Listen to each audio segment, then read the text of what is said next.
बिहार विधानसभा चुनाव साल 2025 में सीमांचल का इलाका इस बार हर पार्टी के लिए निर्णायक साबित हो सकता है।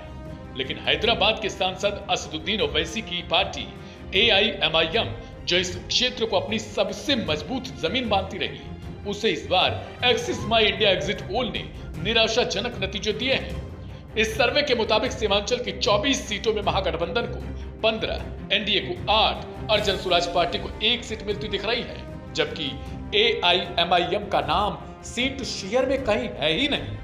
वोट शेयर के आंकड़े भी बताते हैं कि मुस्लिम बहुल इलाकों में इस बार महागठबंधन ने एनडीए को 37% वोट मिलने का अनुमान है। वोट शेयर के आंकड़े भी बताते हैं कि मुस्लिम बहुल इलाकों में इस बार महागठबंधन ने ओवैसी की पकड़ कमजोर कर दी है। सीमांचल में महागठबंधन को 40% और एनडीए को 37% वोट मिलने का अनुमान है, जबकि ओवैसी की पार्टी का हिस्सा 3% तक सीमित बताया गया। यानी जिस क्षेत्र से AIMIM को 2020 में 5 सीटों की ऐतिहासिक सफलता मिली थी, वहीं अब एक्सिस माई इंडिया के अनुमान ने संकेत दिया कि पार्टी अपना आधार खो रही है। सीमांचल की जनता का रुझान इस बार यादव मुस्लिम समीकरण की ओर झुकता दिख रहा है और यह परिवर्तन ओवैसी की पार्टी के लिए बड़ा झटका साबित हो सकता है। अब अगर ओवैसी की पार्टी के बिहार भर के प्रदर्शन की बात करें तो तस्वीर और कमजोर दिखती है।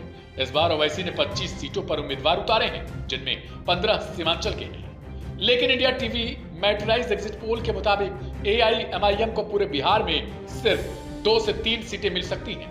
वहीं दैनिक भास्कर ने इसे महज 1 सीट पर समेटा और चाणक्य स्ट्रेटेजीज ने अन्य दलों के खाते में 3 से 5 सीटें बताई, जिनमें AIMIM को भी शामिल किया गया। यानी औसतन पार्टी को 1 से 2 सीटों तक सीमित बताया गया। विश्लेषकों का कहना है कि AIMIM के गिरावट की 3 प्रमुख वजहें रही। पहली, इस बार एनडीए और महागठबंधन के बीच सीधी टक्कर में मुस्लिम वोटों का बंटवारा लगभग खत्म हो गया। दूसरी, सीमांचल के स्थानीय नेताओं का पार्टी से अलग होना। और तीसरी, कमजोर संगठनात्मक ढांचा, जो राज्य भर में वोट ट्रांसफर ही नहीं कर पाया। 2020 में ओवैसी की पार्टी ने 20 सीटों पर लड़कर 5 सीटें जीती, मगर 2025 के एग्जिट पोल इशारा कर रहे हैं पार्टी इस बार 1 सीट तक सिमट सकती है।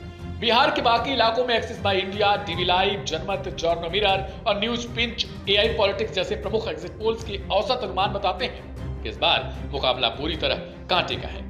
एक्सिस माई इंडिया ने एनडीए को 121 से 141 सीटें और महागठबंधन को 98 से 118 सीटों का अनुमान लगाया। यानी बहुमत से एनडीए सिर्फ 1 सीट पीछे रह सकता है। टीवी लाइव और जॉर्नो मिरर ने महागठबंधन को बढ़त दी, जबकि जनमत और न्यूज पिंच जैसे एग्जिट पोल्स में एनडीए को मामूली आगे दिखाया गया।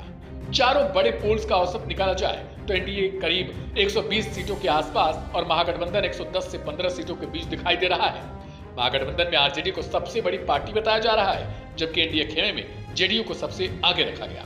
यानी कुल तस्वीर यही दिखाती है कि बिहार की सत्ता की चाबी इस बार भी किसी एक दल के पास नहीं रहने वाली है। यह एक बार फिर से पुराने दौर में लौट सकती है, लेकिन नतीजे तो 14 नवंबर को ही साफ हो पाएंगे। क्या कहते हैं आप? कमेंट बॉक्स में जरूर लिखें।